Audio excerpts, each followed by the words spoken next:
Okay, now we're on to the last part, the indignation. How are we doing? Do we need to take a break or should we start this? We can pause it too partway through. You guys okay? All right. Feel free to get up and...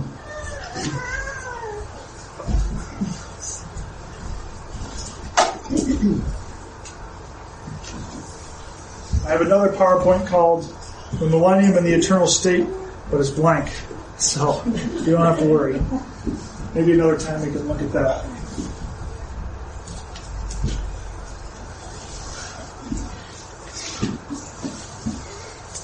So we know where the 75 days is, right? It's at the end of the 7 years. It begins before the end of the 7 years and ends just after. 75 days. The indignation. So these are the nations that are going to come in the indignation. They're all going to come into play. Every one that we discussed right at the beginning are going to come back into play again. This is where it gets very interesting. Another quote from Bruce Anstey. 1/3 of our Bibles are concerned with this 75-day period. And so I think it's so important. 1/3 of our Bibles. You can look at the indignation in 7 different battles. I like it. I like it because it helps to remember it. Sometimes I'm not a fan of bullet points, but you know what? With prophecy, you almost need to because it's so hard to remember these things. You know what? If we get one thing out of this as far as details go, I like it if every one of us could remember the order of these battles. Not every detail, but what happens, mainly speaking, in each of these 7 battles. The first thing that will happen is the king of the south will advance north. Daniel chapter 11, verse 40. At the time of the end shall the king of the south push at him, referring to the king of the north. So we'll watch him push, bringing his armies up into the land of Israel. This is the first event, battle number 1. Who is this that cometh up as a flood, whose waters are moved as the rivers? Egypt riseth up like a flood, and his waters are moved like the rivers. He saith, I will go up, I will cover the earth, I will destroy the city, and the inhabitants thereof. Come up, ye horses, and rage, ye chariots, and let the mighty men come forth. The Ethiopians and the Libyans, these are going to be part of his confederacy, that handle the shield, and the Libyans that handle and bend the bow. And this verse I love. It's really helpful. And it shall come to pass in that day that Jehovah will hiss or whistle for the fly that is in the extremity of the streams of Egypt. Whistling is the same way as you whistle for a dog to come. The Lord is going to whistle for the king of the south, who's pictured as a fly, down here in the rivers of Egypt. He's going to whistle, and he's going to respond. Now, we're going to move to the second battle. Remember this. He whistled for the fly, ... Battle number 2, and whistle for the bee, which is in the land of Assyria. He whistles once, the king of the south comes up. He whistles again, the king of the north comes down. Okay? So these are the first 2 battles. The king of the south pushes up, and the king of the north comes down. There's a great deal of information. Okay, you gotta watch the arrows. So he sweeps down through. I drew one arrow out in the ocean because it tells us that he will have a navy in Daniel 11. And he will come with many ships as well. Somehow he will use a navy to affect this battle. I'm not sure how. Result is, king of the south is taken out, and his land is taken over by the king of the north. There's verses to show that he will actually take over those countries. The king of the south shall come against him like a whirlwind, with chariots and horsemen and many ships, and shall enter into the countries and overflow and pass through. He doesn't stay. He comes through, creates a great amount of destruction, and then he passes through. He shall enter into the land of beauty, that's Israel, and many countries shall be overflown. Remember I mentioned at the beginning, the king of the north is going to turn on some of his own confederates? I think this verse hints at that. Many countries shall be overflown. Not just the king of the south, but other countries, like in Saudi Arabia. And the land of Egypt shall not escape. The sword shall come upon Egypt. There shall be much anguish in Ethiopia. And the slain shall fall in Egypt, they shall take away her multitude. Her foundation shall be overthrown, Cush and Lud and the mingled people, the Chub and the children of the land that is in league shall fall with them by the sword. And there are different terms that refer to this battle. It's the invasion of the king of the north. It's also the first attack of the Assyrian, as opposed to the second, which is Russia coming down. And it's also called the consumption. I mentioned that earlier. So what I would like to do now is give you some of the details of the consumption. These things to me are just so amazing. How the Lord has given us so much detail. Perhaps mainly for the Jewish remnant when they experience this attack.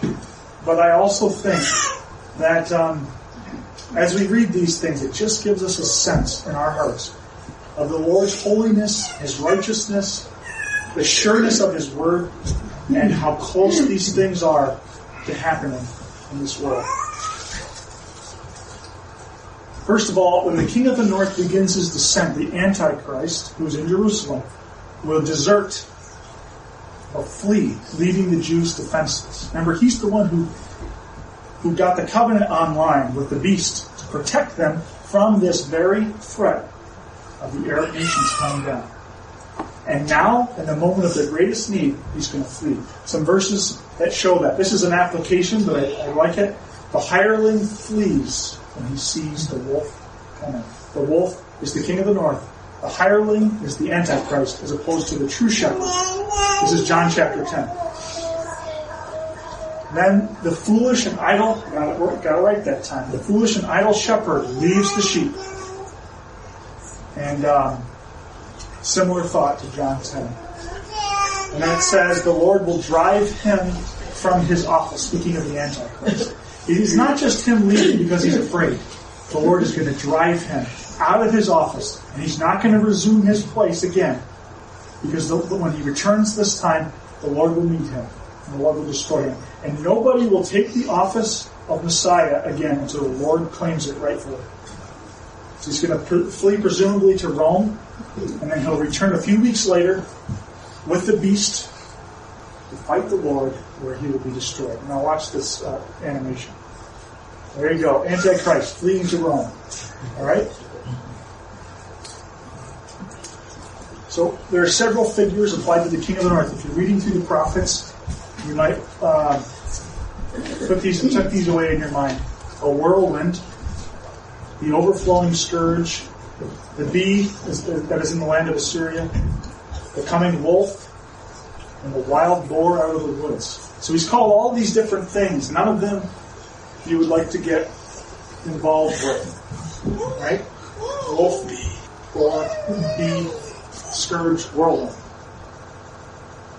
I just want to mention that the net result of the consumption will be that 2/3 of the Jews who are gathered back in the land will be killed. This is somewhere between 12 and 13 million in a period of a few days. And in a few days, we're talking. This many people are going to die. So the Holocaust was, 11 million? And over a number of years? 6. Or was it 6 million? 6 million. So we're talking double that number in a few days as opposed to a few years. The consumption is a technical term. A few verses that show that. I'm not going to read them. But the principal one here being Daniel 9:27. Okay. So now we're going to look at the actual approach of the Assyrians. The king of the north enters the land of Israel from the north. See him coming down here. Big red arrow. His confederacy. So these little verses I have up here are the passages that show. Well, I put them next to the geographical place where the passage references. We'll see more of them later. His confederacy we had in Revelation chapter 9, 200 million persons. It's the largest army I think the world has ever seen. And I do tend to think that that's a literal number, although I'm not absolutely sure. For the time, his soldiers will be invincible. You can read the description in Joel chapter 2 and Isaiah chapter 5. They will fall on his sword and will not be hurt. They will run rather than walk. They won't jostle each other. Their shoes won't come untied. They will climb walls, jump, climb through windows. They are merciless and efficient. The noise of their feet will be like the roaring of the sea. And they're going to go from city to city, heading straight for Jerusalem. And now I want to show you that exact march, because there's this place in Isaiah where it actually gives the cities that he will take on his way down. And it's tremendous. So as he comes down, the people of Jerusalem are going to be terrified. Because the Antichrist will have left, and now this army of 200 million is making its way south. It's Isaiah 10, and there's a progression. He has come to Aiah. I can't pronounce all these. Watch the progression. He hath passed through Migron. At Michmash he layeth up his baggage. He'll probably stash some of the things he's taken. They are gone through the pass. They make their lodging at Geba. Ramah trembleth. Gibeah of Saul is fled. Lift up thy voice, daughter of Jael. Hearken, O Laish, or Anathoth. Medina is fugitive. The inhabitants of Gedem take to flight. Still, a day of halting at Nob. They're going to pause just for a moment in the city of Nob, which is just outside the city. He shaketh his hand against the mount of the daughter of Zion, the hill of Jerusalem. You know, this would be like if a massive army was coming to Vestal to destroy us.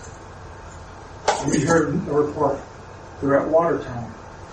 Now they're at Pulaski. Now they're in Syracuse. Now they're in Portland. And now they're in Whitney Point. You know, something like that. They're getting closer and closer and closer. And they're right on the very edge. It's solemn. I don't know why there's a day of halting at Nob. I wonder if perhaps there's somebody that has not yet turned to the Lord. I don't know. It could just be too late for them. But there's a verse that says that it might be too late for them. But I just wonder, the grace of God knows no bounds. And this is the verse. He says, the burden in the valley of vision, what aileth thee now, that thou art wholly gone up to the housetops? The Lord is saying, effectively, what's your problem now? You rejected me all these years. And why are you so worried now? You weren't worried before. So, I don't know. Now, there's some very interesting details. The king of the north is going to allow Elam, which is Iran, Ker, which is, I believe, Moab, and Edom, to lead the assault on Jerusalem. And I tend to think they volunteer, but Edom hates Israel. Edom is the descendants of Esau, and they hate their brother Jacob. You trace their history through the Word of God. I did it once. It is the saddest thing. Bitterness is the word that characterizes Edom. There's a verse that says something like, there is no end to their wrath. There's no end to their bitterness. And they are going to lead the assault on Jerusalem. Read the book of Obadiah. It's all about. There's a psalm I read, and it's the men of Edom, as they come into the city, are going to shout, lay it bare, lay it bare. And it says in Obadiah, you know, when someone goes picking grapes, they don't clean the tree completely, the vine completely off. They leave the green grapes. Edom, not that type. He cleans it bare. He doesn't leave a single thing. He hates Israel. Obadiah 11, verses 11 to 14 describes, they will watch with pleasure while the city is taken. They're going to loot the abandoned houses of their own cousins. And then they will stand guard outside the city and cut down any that will escape. But God will prepare a special judgment for them. And he will get a taste of his own medicine for his cruelty to Israel. This is amazing to me. You know exactly how to enter the city. Zephaniah 1 tells us There will be a noise at the fish gate, a cry, the noise of a cry from the fish gate, a howling from the second, and then a great crashing from the place. Some of the quickest runners will make it to the fish gate. The ones behind them will make it to the sheep gate, and then there'll be a crash. And the army will come down over the hill towards the city. And then they will break in.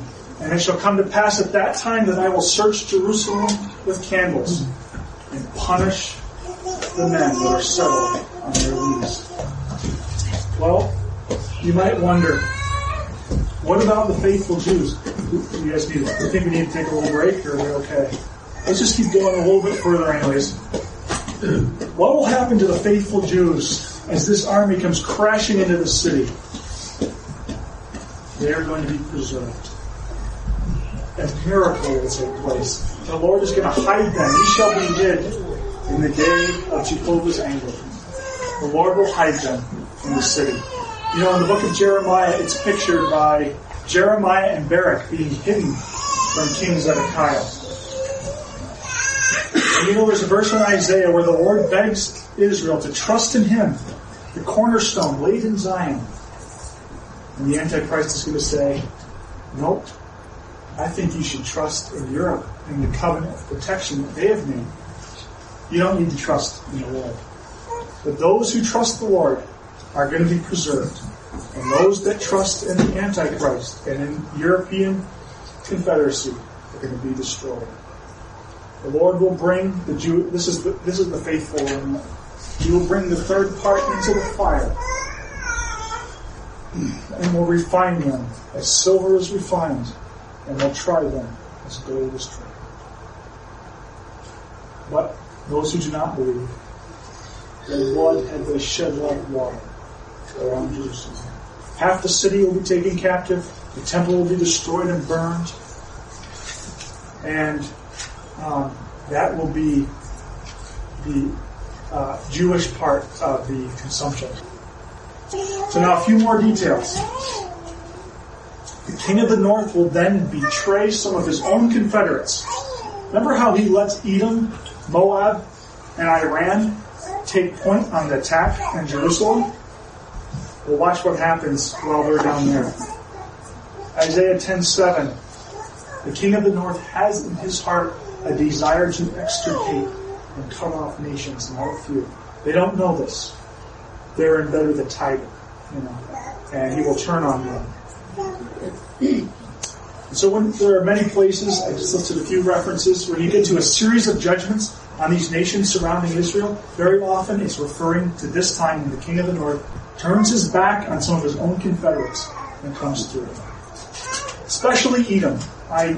It's just so striking to me. All the men of thy confederacy, and that's the king of the north, have pushed thee to the border. He will turn on them. And the men that were at peace with thee have deceived thee. They have prevailed against thee. They that eat thy bread have laid a snare unto thee. So he will come down. All of these nations, there are scriptures I have there in Isaiah, and many other places where it shows that he will turn on his own confederates. And then he continues down into Egypt, destroying the king of the south. And it says, their land will be given over to a cruel lord and a fierce king. So he enters Egypt, and then it says he even enters down into Ethiopia. And he will take over that country, and he will be down there for, I believe it's 12 days. Or could be wrong on that. I think it is 12 days. You could look at the 70 weeks, the extensions, and figure it out. Okay, so now we're up to the third battle. And this is when the beast mounts a counterattack. So we just had King of the North sweeping down through into the land of Egypt. And now the beast is going to come and defend what he thinks is his territory, the land of Israel. And here he comes. Now this is a verse we had the other night in Numbers, I think. Well, I guess we didn't read it, but it's in Numbers in one of the prophecies of Balaam. And ships shall come from the coast of Chittim, and afflict Asher, and afflict Eber, and he also shall be for destruction. Now, people have talked a lot about what is Chittim. But here's a quote from Mr. Kelly that I really like. A term beyond controversy applied to the two peninsulas of Greece and Italy. Who else could it be but the revived Roman Empire? So here they come with these ships. The Antichrist is with them. And they return. And they land and they come ashore in a place called Megiddo.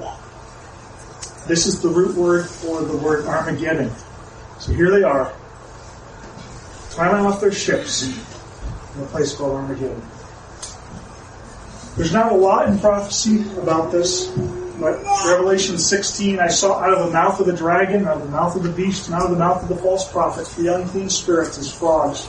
They're the spirits of demons doing signs which go out to the kings of the whole habitable world to gather them together to the war of that great day of God the Almighty. So it's the mouth of the beast, and it's one of the ones, and they're gathering these kings together. And I should have put the next verse on here, the previous verse, but it's a place called Armageddon. And that's where we know that it's Megiddo. Armageddon. Now, this is a common misconception. People think Armageddon is one massive battle where all the armies come together and there's a huge explosion and the Lord wins. That's not really how it'll work. Armageddon is a reference to a series of battles. It says they are specifically gathered into one place called Armageddon, but we can see that it says the whole habitable world. So it's not just talking about the beast. It's broader than that. And it begins with the king of the south coming up. It refers to the whole indignation. This whole 75 days with all these battles is called Armageddon in the book of Revelation. And this is just my thought. But I wonder if the 3 unclean spirits that go out of the mouth of the beast and dragon and false prophet, which go to the kings of the whole habitable world, are maybe the 3 great confederacies that the Lord will personally destroy. He doesn't personally destroy the king of the south. He uses the king of the north to do it. But he will personally destroy the beast. He will personally destroy the king of the north. And he will personally destroy the Russians and their confederacy. So I just wonder, there are 3 spirits. Just a thought, but don't want to speculate. All these will be gathered together to the war of that great day of God the Almighty. Okay, battle number 4. Okay, can someone remind me what battle number 1 and 2 were? The first one was the king of the south, right. And the second one was the king of the north. Right. And then what was the third one? The beast. The beast, right. Okay, if we can remember just a high level like that, I'll be happy. Okay, the appearing of Christ is the 4th battle, right in the middle of the 7th. And here he comes out of heaven, the King of Kings and the Lord of Lords. And he destroys the beast right there at Megiddo. He destroys him. And there he is, he's gone. See, we're starting to see the map clear up now. I saw the beast and the kings of the earth and their armies gathered together to make war against him that sat upon the horse. The beast was taken and the false prophet, and so on. They were cast alive into the lake of fire. And the rest were slain with the sword of him that sat upon the horse, which goes out of his mouth, and all the birds were filled. Revelation 19 gives the moment of the Lord's appearing. And the Lord is going to appear to the north of the land. There's a verse in Isaiah which says, the land of Zebulun and the land of Naphtali, the way of the sea beyond Jordan, Galilee of the nations, the people that walked in darkness have seen a great light. What the light that they're going to see is the light of the Lord when he appears. And that verse is only partially fulfilled when the Lord was born.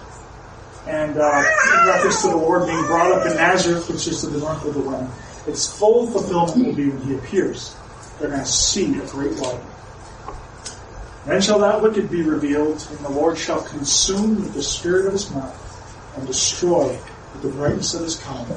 Again, the Antichrist, along with the beast, are going to be destroyed in this battle. So a couple added details here. The Lord appears on a white horse. He appears with the clouds. He appears in a cloud. I'm not going to get into these details, and he appears on a cloud. Okay. the Lord will come like a thief in the night. And they're not going to be expecting it. There's going to be no clue in their mind to the enemies that he is coming. It's going to be sudden. He will come out of heaven. He will destroy the armies of the beast with the brightness of his coming. And this is what the seventh trumpet and the seventh vial refer to. And it says he will bring all his saints with him, including us, the church, that are caught up at the rapture, the Old Testament saints that are raised, and those who are martyred during the tribulation are all going to come with him, because the first resurrection will already have taken place. Okay? They're the armies of heaven. The Lord will cast the personal beast and Antichrist alive into the lake of fire. And now, here's some images I got from Google. This is the moment when, in Daniel chapter 2, the stone cut out without hands will strike Nebuchadnezzar's image on the feet. You remember Nebuchadnezzar's image? The head of gold was Babylon. The chest and arms of silver were Medo-Persia. The belly and thighs of brass were Greece. The legs of iron were the old Roman Empire. The feet and toes are the iron and the clay, which is the revived Roman Empire. See, we're tying all these things together now. And then there's a stone cut out without hands. This is pretty cool. And it comes down and smashes the image on the feet. And the whole thing comes crashing down. Now there's a copyright infringement with this. But it was interesting. It said for exclusive use by the United Church of God, I think. So I thought, I mean, technically, I should probably take it out though. And this is what's going to end the times of the Gentiles. The time when the Gentiles have control. The power train, the Gentile power train will come to an end. And that will happen when the beast is destroyed there on the shores of the land of Israel. It says, now we're going to talk about the harvest judgment. The harvest judgment is when the Lord sends out his angels into the whole world. He cleansed the kingdom of heaven, which is the prophetic earth. See his angels going out? Okay? It's not the whole world, right? Because if it was the whole world, then Gog and Magog wouldn't be allowed to come down. Right? So it's not the whole world. It's the prophetic earth, the land of Israel and Europe, parts of the Middle East, I guess. And this is when it says one shall be taken and the other left. It's not the rapture. That's the harvest judgment when the Lord appears. One shall be taken for judgment and the other left for blessing. And those taken will be cast directly into the lake of fire. You get that from Matthew 13. The tares are thrown into the furnace. His appearing in relation to the Jews. No man knows the day or the hour of the Lord's appearing. But something called the sign of the Son of Man will appear in the sky. I don't know what that is. But something they will see just before he comes. At this moment, we had it reading the other night, the mystery of God will be ended, which is the mystery of why evil has been allowed to go on in this world, apparently unchecked. When the Lord appears, it will be answered. And now it has come to an end. It'll be a public manifestation, as the lightning cometh out of the east and shineth even unto the west. See that? So also shall the coming of the Son of Man be. And so it'll be a public thing. It won't be expecting it, but when it comes, it'll be a public thing. Whereas the rapture is secret. Nobody knows. It'll just disappear. Those Jews in the north of the land will see a great light, as the Lord is to the north of the land.